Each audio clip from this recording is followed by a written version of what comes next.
On this episode of the Girl Talk podcast, do you want to be healed? Because if we're not ready to take steps toward healing, we're probably not going to be healed, at least right away. Yeah. It's when we're ready to be healed that we can start the healing process. Hello there. You are listening to the Girl Talk podcast, brought to you by our friends at Fox Toyota of East Tennessee. My name's Carol. I'm Kelly. My name's Trisha. So, how can we forgive others' mistakes, but we have a hard time getting past our own? Why is that? I mean, I thought I'd just start with the stumper. Yeah, you just hit with a bomb. I know, Good right? gracious. Yep, we're going to talk about self-sabotage and failure today. Hard one. I think we look at people and think that other people are more worthy of forgiveness than we are ourselves. Yeah, that's and good. we value relationships. And so I'm going to forgive you faster than I'm going to forgive myself because I value my relationship with you and I want us to stay friends. And I don't have to have that same kind of view of myself. Right. You know, I'm with myself all the time. I don't necessarily need to repair a relationship with myself. At least that's the way my head thinks. Yeah. Or do you? Yes. Because what I do is that I will forgive somebody and then I will beat the snot out of myself mentally, you know, over the mistake that I made. Does that make sense? Sure. Yeah. Oh, yeah. I think it comes down to expectations. What do we expect of ourselves? I think it's easier to be okay with somebody else, and then we expect ourselves to do better. Or that's something that I have fought before. Yeah. And then when I don't meet expectations, then I beat myself up. Or expectations that I have on myself or I'm thinking they have of me. Yeah. Sure. Oh, yeah. That's dangerous too. Right? Yeah, because there's difference in making a mistake, failing in some way, and being a mistake. Ooh, say that again. There's a difference between making a mistake and being a mistake. Oh, yeah. None of us are a mistake. We make mistakes. Yeah. Right. But so often we get that twisted. And we think because we make mistakes, we are a mistake. And that's nothing could be further from the truth. Taking it on. Nothing. And that's what the enemy whispers in our ear. Right. He says, you are not worthy. You are a mistake. You are a failure. Yeah. And God says, hey, you made a mistake, but I forgive you. Come back to me. Yeah. I think you're talking about the difference between feeling kind of guilty about something and feeling shame about something. Ooh, yeah. Shame is where you really take it on. It's not just something you did, it's something you are. Yeah. And I think the problem with us is that we filter every experience that we're going through currently through all of our past experiences. Let me just give you an example. Because I'm a single person, rejection is a part of my story. So I start every new relationship, friendship with the idea that I'm going to eventually be rejected.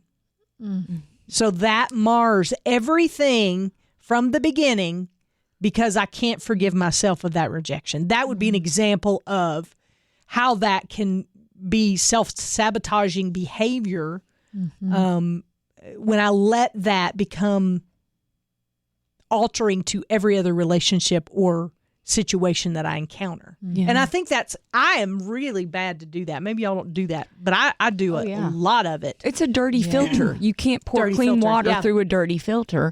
And I have the same thing. I'm not single, but I have a lot of rejection issues. And I oftentimes will expect to be rejected, waiting for that to happen and perceiving things through that filter. Yeah. So I do understand that. Yeah. Yeah, and I think it's the performer, especially the people who tend to be more performance-based, they will go ahead and lay their failures out there first because they think if they tell you all the ugly stuff first, then the relationship won't go any further and they'll be rejected right up front. Go ahead we can and get move this on. over with. Let's go ahead and get this over with. Right. So I think that my tendency is to do that as well. My heart hurts for both of y'all because I think you are fantastic people who I love very much, and I can't even imagine you guys being rejected or feeling rejected and feeling not What worthy. does it feel like to not? I yeah. can't even imagine what That's it. true. I mean, thank you, by the way. But I mean, that must be a very interesting experience to not feel rejected a lot. I can't Does it feel answer that. freeing? It does. I guess it feels I freeing. guess so. That's lovely. I want that. it's not the I'm not. thing- I want that. Yeah. I think that's wonderful, and it's inspiring to know that people don't just walk around feeling like a But I dog think that's been beaten. Part of it sometimes. too is that people just don't also walk around rejecting people all the time. Right. You know, I That's think true. that's something that I want the two of you to embrace. People Yeah. aren't walking around rejecting you. People are walking around wanting to be near you and like you, and want to be spend some time in your presence, and they're not thinking rejection. It's like for me, the thing I struggle with the most is my weight. And so I'm often, it doesn't help. I just came back from the beach where I spent time in a bathing suit, and you could see all of the me. And I think, every time somebody looks at me, they go, oh, yep, there's that overweight one. And that's not true either. Right. That's not true. Nobody cares. Nobody else, nobody is looking at That's me true. thinking the thoughts I think about myself. Right. That is Yeah. very accurate. People are typically worried about themselves, Right. and not looking at anyone else. Right. Everyone else feels bad in the bathing suit, so they're That's not looking right. at somebody else in the bathing suit. Yes, that's absolutely It's true. true. And so we get that mindset. It's a lot of that is the self-talk. It's the what are we talking to ourselves about? And that's where we start self-sabotaging Yes. our Set own yourself thoughts. up for failure. So would it be fair to say we lead with our pain?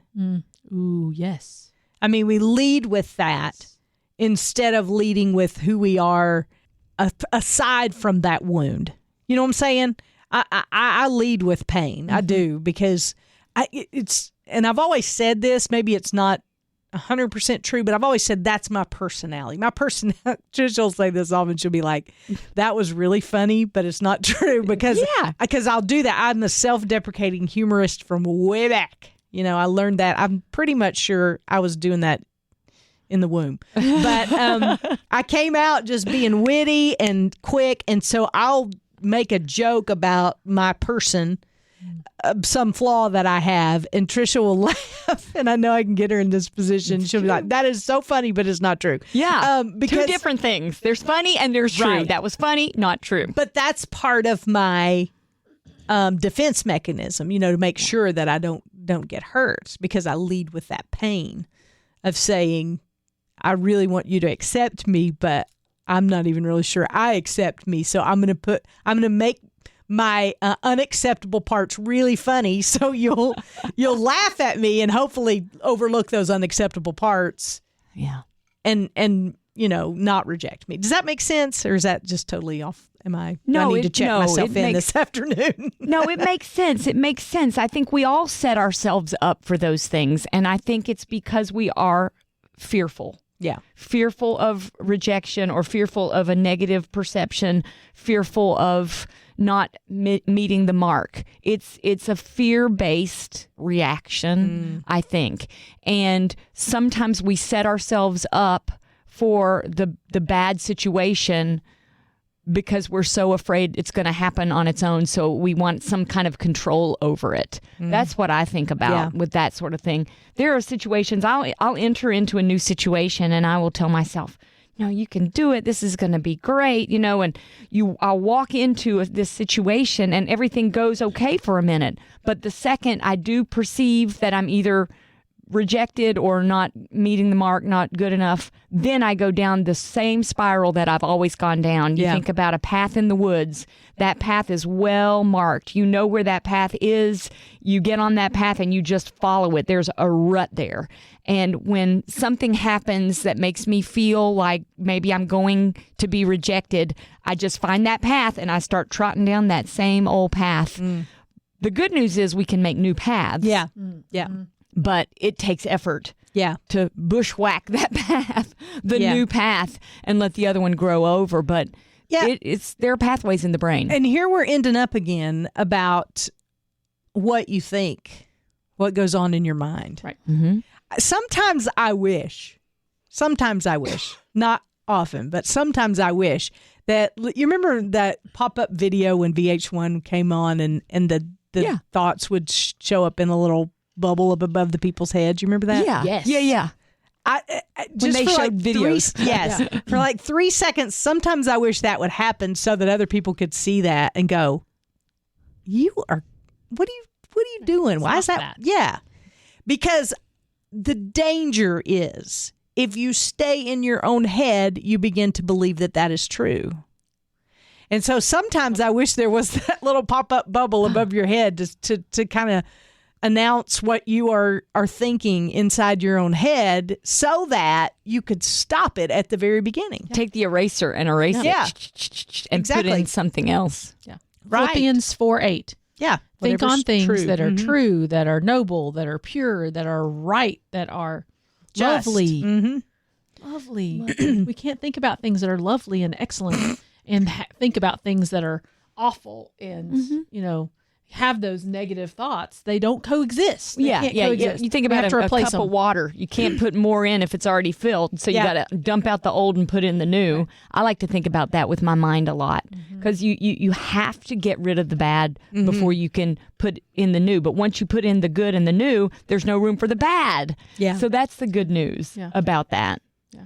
But here we are again about our thoughts and how they shape what we do and the actions that we take. And so how do we, at the beginning of this process, start identifying those self-sabotaging behaviors? I mean, I don't know because this is a well-worn path for me, and I am quick to get inside my own head.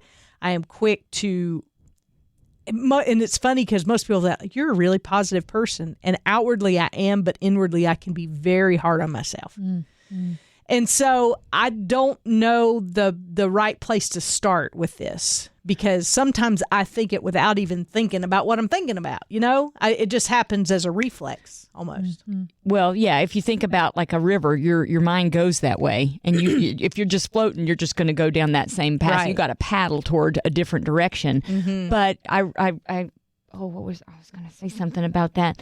I got to think about what I was going to say. It just left my mind as we were going down the river together. But let me ask a question. Do you all find that it's helpful to replace what other people are saying to you? Like, for instance, like finding people who will speak positivity into your life, speak affirming thoughts as opposed to reinforcing the negative thoughts you're already thinking about yourself. Does that help you in any way? Surround yourself with the positive people and not the negative people? No. Can I be honest? Yes, please. Okay. That's why we're here. So it doesn't help because here's the thing. What I still hear is whatever that voice spoke into my life. I don't know how to do this without giving you an example. So, and please don't email me and tell me you feel sorry for me and all that stuff. Because when my marriage came to an end, someone said to me, "Did he leave you because of your weight?" And that became the soundtrack of my life for many years. I want to go punch that person. And it wasn't that I necessarily at the beginning of that thought that, but over time that became the soundtrack that I listened to so that I would never have a relationship again or never let anyone get close to me again because I would never be good enough or look good enough or be the size that you're supposed to be for people to accept you. Does that make sense? So no amount of people saying, "Oh, you look great." I mean, I've been every size from 0 to 45. I've been every size. So you can go to my closet and see like my journal entry from the beginning of time till the present day. It starts at 0 and it ends with the, whatever size. So, but that's always been like it's not at the forefront of my mind every day, but it's in the back of my mind enough to where I don't get very far from it. Does that make sense? And no amount of anybody saying, "Oh, you look great, you look pretty in that dress," or those kinds of things do not. It gets back to that soundtrack that we've turned on in our own heads. Yeah, they can't. Are we change. thinking about things that are true and worthy and noble and pure and lovely? But I will say thinking about garbage? But I would say this because I loved and it was in relationship with the person that said that to me, I think I have a harder time than if it had just been somebody I didn't care about or somebody I didn't have a relationship with. If it'd been just a random person, I might have been able to, but there are roots that kind of go down a little deeper with that. Yeah. We have to be careful what we say to each other. Right. Yeah. Words Ladies, matter. check your words. Yes. Yeah, words matter. But so how do we have to go after the root of that? Well, one thing I was thinking about was when Jesus approached the man and said, "Do you want to be healed?" Because if we're not ready to take steps toward healing, we're probably not going to be healed, at least right away. Yeah. It's when we're ready to be healed that we can start the healing process. And Jesus can heal us in a skinny second. I mean, just a thought, just a touch. But he asked him, and he asks me, do you want to be healed from your past rejections? And yes, I want to. And if I say, yes, I want to be healed, then I need to start taking some personal responsibility in doing what I can do in the process. Jesus will heal me, but I have to take some responsibility in what I do to make it the best possible way. Okay, so there's again a rabbit trail because I'm known for those. Why do you think Jesus asked that question? And here's where I'm going with this. What sane person would say no? Okay, but why do we say no? Why do we say no to being healed? Because our pain is a comfortable place for us to live. Yes. We're comfortable with it. We know what it is. Yes. It's the enemy we know, not the enemy we don't. Yeah. Well, and I think we don't want to do what it takes to follow through. Yeah. Truth. Right. Yep. Because I think everybody listening to this podcast would say, of course I want to be healed. But there is so much more to actually healing and saying you want to be healed. It is hard work because you have to let God get into the crevices, the nooks and crannies, if you will, and Shine get down the light. into the root of that and to say, hey, maybe you gave this person too much power. Maybe you gave this person too much say over your life. And why is it that they now have become your God? Because you're listening to their definition of who you are. Ooh, okay. Now, So, But God calls us to get out of the boat and walk across the water to Him. yes. and you're saying sometimes it requires forgiveness. Yes. Ouch. Yeah. Sometimes it requires letting go of pride. Yes. That's why I haven't wanted to be healed sometimes, because I don't want to forgive the person that hurt me. Yep. Yeah. Yep. Or I want to be my own person, or I want to be in control of the healing or what happens after the healing. But you're helping me unearth this, and I really appreciate it. That part of why we don't want to be healed is because sometimes it requires some real sacrifice on our part. Yep. Well, you remember what the guy said when Jesus said, do you want to be healed? Remember? He said, I've come here and everybody gets into the water before me, making excuses. And I think that's so like our human nature, is that we make so many excuses. But if I forgive, but if I move on, but if I put myself out there again, I'll be rejected again. And I'm using this as a protective measure so that I don't get hurt again. We have a million different excuses. And that's why I think it's so important that we look at why we say no to the healing. It's because sometimes healing is hard work, heart work, if you will. Yeah. And allowing God to get down into the depths of the roots of what really is going on, because it very rarely is what is at face value. Yeah. I think Chip Ingram, he says, pain and anger is like an iceberg. The anger is what you see above the surface, but there's so much below that you don't even see. Yep. And those are the things that I really believe that Christ goes after when he looks at issues like this and says, hey, do you want to be well? Do you really? Because if you do, I'm going to ask you to go to a painful place. Yeah. And I'm going to shine light on those painful places. And that's what I want to heal. And y'all, I mean, I don't know about you, but if we allow him to do that, we'll be different women than we are today. Yep. Agreed. The filter will be clean. Yeah. Mm-hmm. Yeah. We make different choices. We think different thoughts. Our hearts are much more open, less fearful, less pride. Yeah. And a whole lot more like Jesus. Mm-hmm. So we're going to leave you with a question today as we wrap up this podcast. Do you want to be well? No excuses. And you don't have to say yes because you think that's what we want you to say, because this is just between you and God. Mm-hmm. And if you really want to be well, we know the healer. Yes. And he's available right now. And maybe you're listening to this podcast and you're like, I don't know exactly what to do with all this. Hey, we'd love to pray for you. We'd love to help walk you through. We'd love to put you in touch with some resources. Maybe it even means that you need to go and get some professional help, some Christian counseling to kind of deal with the roots of whatever it is that's bothering you today. We want to be a part of that process, and we're here to help. You can always email us at girltalk@thelightfm.org. We'd love to hear from you. I want to say thank you to our friends at Fox Toyota of East Tennessee for their partnership and ministry. Could not do this without your help. So thank you so much. Know that we love you.